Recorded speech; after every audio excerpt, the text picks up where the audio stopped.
गुड़ गुड़ खांड काकवी मिश्री बुरा जरूर खाएं। रक्त को शुद्ध करता है। भोजन के साथ हमेशा देशी गुड़ खाना चाहिए। गुड़ में फास्फोरस होता है जो सब कुछ पचा देता है। गुड़ कफ का शमन करता है। माइग्रेन वाले लाल देशी गुड़ खाएं। स्त्रियों के मासिक की जितनी बीमारी है 3 दिन लाल देशी गुड़ खाएं। मिश्री चीनी से अच्छी गुड़ से कम। दूध के साथ गुड़ नहीं खाना चाहिए। गुड़ दही के साथ मिलाकर खाएं।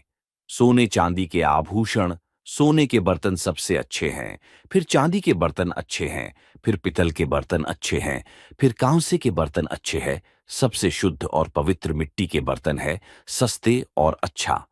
मिट्टी के बर्तन में धीमी आंच पर पकाए। मिट्टी में 18 पोषक तत्व होते हैं। यह गुण मिट्टी में सूर्य की धूप में लाखों साल तपस्या करके आते हैं। सारे मंदिरों में प्रसाद मिट्टी के बर्तन में बनते हैं। अपनी मिट्टी से जुड़े रहिए। दही कांसे के बर्तन में अमृत है। दही खट्टा होने लगे तो तुरंत गुड़ डाल दो।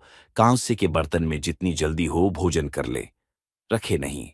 गहने दिखाने के लिए नहीं, औषधि के रूप में उपयोग होता है।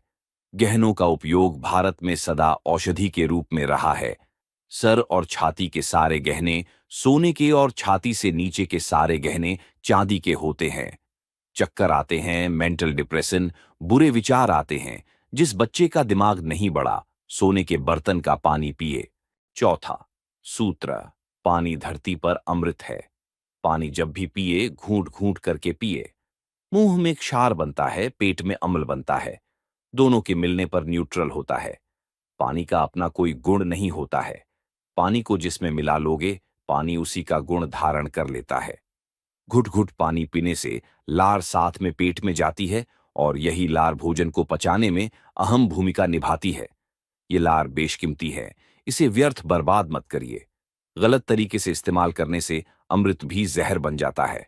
पांचवा सूत्र, हमेशा ठंडे पानी से नहाना चाहिए और गुनगुना पानी पीना चाहिए। ठंडा पानी कभी नहीं पीना। शरीर का तापमान देखकर पानी पीना चाहिए। ठंडा पानी पीने से शरीर ठंडा हो जाता है, तब शरीर का सारा रक्त उसे गर्म करने के लिए पेट की तरफ आता है, जितक के कारण अन्य स्थान पर रक्त की कमी हो जाती है।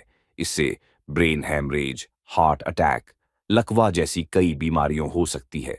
आपको घंटों मल त्यागने की तकलीफ आएगी, जिससे आपको पाइल्स, बवासीर, भगंदर जैसे रोग होते हैं। पानी जब भी पीजिए हल्का गुनगुना पीजिए। गर्मी में मिट्टी के मटके का पानी पी सकते हैं। मिट्टी पवित्र होती है। गर्म भोजन के बाद ठंडी आइसक्रीम और ठंडी चीजें कभी नहीं खानी चाहिए। शरीर आपका है, जीवन आपका है। आप स्वयं ही अपने आप को निरोगी रख सकते हैं। छठवां सूत्र, बीमारियों से बचना महत्वपूर्ण है, बल्कि इलाज करवाना महत्वपूर्ण नहीं है। गेहूं का आटा 15 दिन से ज्यादा पुराना नहीं होना चाहिए और चने, ज्वार, बाजरा, मक्के आदि का आटा 7 दिन से ज्यादा पुराना नहीं होना चाहिए। पिसा हुआ आटा जितना पुराना होगा उसके पोषक तत्व उतने ही कम होते जाएंगे। आटा हमेशा मोटा पिसा हुआ होना चाहिए। रोज पिसा हुआ खाएं तो ज्यादा अच्छा है। खाने का सामान हमेशा ताजा होना चाहिए। सातवां सूत्र, भोजन को पहचान लो, शरीर को जान लो। खाना पकाने के 48 मिनट में भोजन कर लें। 48 मिनट के बाद भोजन के पोषक तत्व कम होने लगते हैं। 24 घंटे बाद यह भोजन जानवरों के खाने लायक भी नहीं रहता है। यानी मैदा का सेवन ना करें।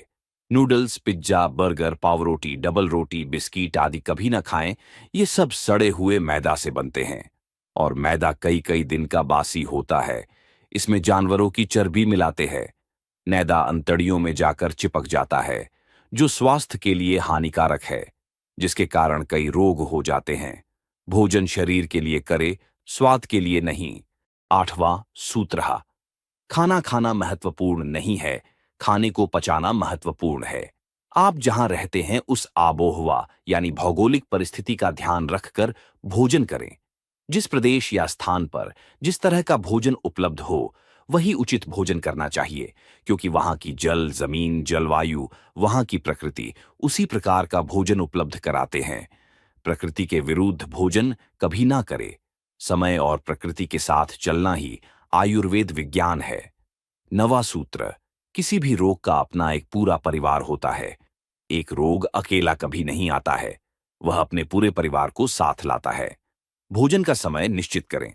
जठराग्नि सुबह 7 से 9 बजे तक, सूर्य उगने से 2 घंटे सबसे अधिक तीव्र होती है। सुबह का भोजन 7 से 9 बजे तक करना चाहिए। दोपहर का भोजन 1 से 2 बजे तक करना चाहिए और शाम का भोजन 5 से 6 बजे तक करना चाहिए। सुबह भरपूर भोजन करना चाहिए। दोपहर का भोजन सुबह से आधा होना चाहिए और शाम का भोजन दोपहर से आधा होना चाहिए। सूरज ढलने के बाद कोई भी जीव भोजन नहीं करता है। सूरज ढलने के 40 मिनट पहले भोजन कर ले। नासमझी या लापरवाही से आया एक रोग आपकी जिंदगी बर्बाद कर सकता है। जानकारी अच्छी लगी तो चैनल को लिखें तथा सब्सक्राइब करें।